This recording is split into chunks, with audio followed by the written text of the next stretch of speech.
motorcycle ride can only get better if you have the perfect two-wheel companion. Adventure sport tourers, crossovers and even scramblers seem to nearly offer that perfect blend of versatility. Suitable for daily commutes, the occasional long-distance ride and some mild off-road work. These two bikes certainly have different design and ergonomics, but both seek to meet the same requirements.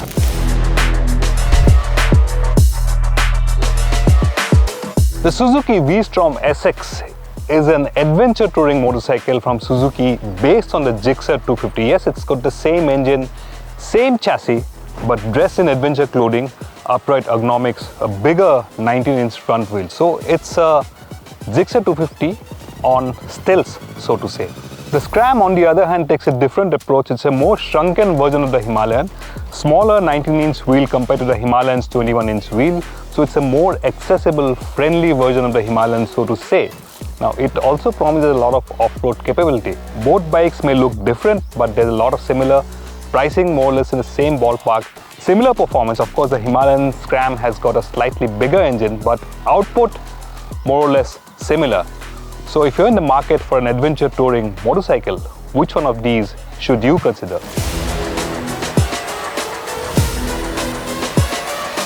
Yes, both bikes do look different. The Scram is more of a retro scrambler with its round headlight, analog single-pod instrument cluster. It also gets the optional tripper navigation pod, but you will have to shell out extra.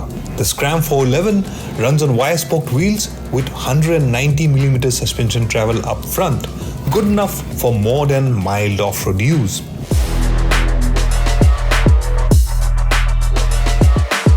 The Suzuki V-Strom SX has the looks, the dimensions and the presence of a proper ADV. It offers a full digital instrument console with Bluetooth connectivity, which opens up a lot of standard features including turn-by-turn navigation, and it also gets a conveniently located USB charging point. Like the Scram, it also has a 19-inch front wheel and gets an impressive 205mm of ground clearance. But front suspension travel is limited with just 120mm of travel, same as the Gixxer 250 it's based on.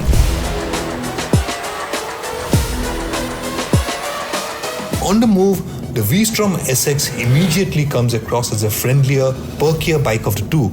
It picks up speed quickly and offers a commanding view of the road ahead.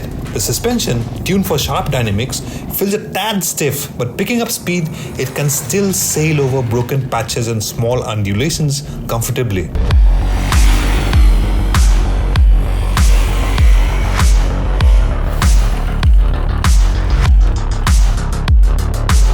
So the V-Strom SX has got the same engine as the Gixxer 250, so brilliant engine that is, and the overall fit and finish of the bike is quite nice.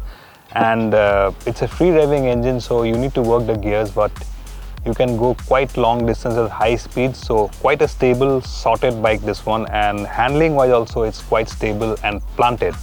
Now, of course, if you go over 6000 RPM, you'll feel some buzz on the foot pegs, minor buzz, not something alarming, but the buzz is there. And in terms of top speed, you can do about 130 kilometers per hour, but it's happiest between 90 and 110 kilometers per hour. Beyond that, it will go, but you'll feel the buzz more prominently overall. But in terms of dynamics, this one is the sportier bike of the two. It's more planted around corners, and overall, it feels like a much well-built bike than the Himalayan Scram 411.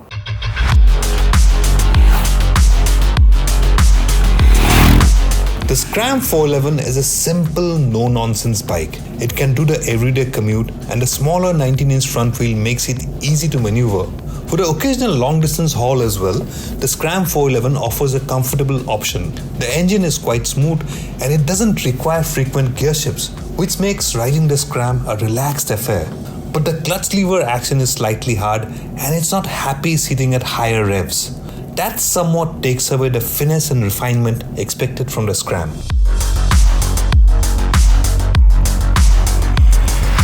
So if you look at the Scram 411's performance, it will also do about 120 kilometers per hour top speed if you're in a tearing hurry to get to a destination, but it's happiest between 90 and 100. That's where you feel the engine is relaxed and smooth, and this is made more for relaxed riding.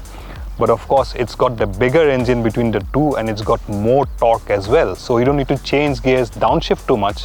It's got a strong pull at low revs and mid race, so that's an advantage there. And if you want to start technical off-road riding with it, the Scram has an advantage. It's got more suspension travel. If you want to do jumps and the like, this is the bike for you. But it's also the heavier bike between the two.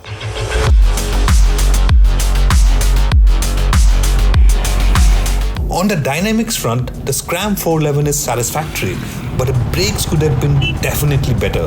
But if it's go-anywhere ability one's looking for, as well as frequent off-road excursions, the Scram 411 still offers a very good choice. That's not to say the Suzuki V-Strom SX will falter off-road, but the limited suspension travel and the stand-up ergonomics aren't perfect on the Suzuki. But where it absolutely shines is on the road. If you're looking at primarily tarmac use with sporty dynamics, it's the Suzuki which makes a stronger impression. It's more engaging to ride and offers superb stability and handling.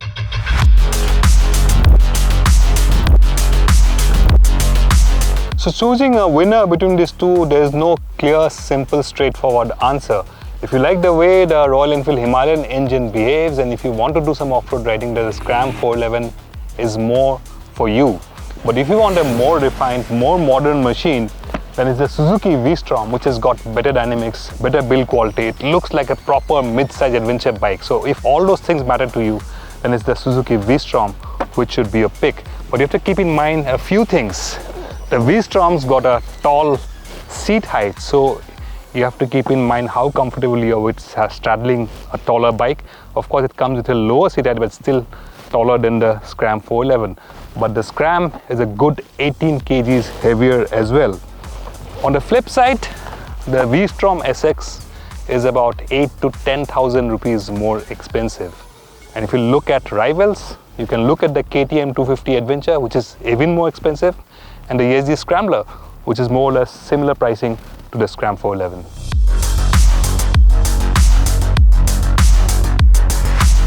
Both bikes may look different but will play similar roles for a daily commute, occasional tour, and a one-off trail ride. The Scram impresses with its low-end grunt and off-road capability. But there are a few squeaks from the bike and it doesn't feel as planted if you push it around corners. The V-Strom SX, on the other hand, looks great, rides well, and handles beautifully. And it's also up to the task of exploring mild trails if that's your kind of thing. In all, the Suzuki V-Strom SX makes a strong case as a great bike, and it's quite capable at handling different roles and situations. Something which is difficult to ignore despite its relatively higher sticker price.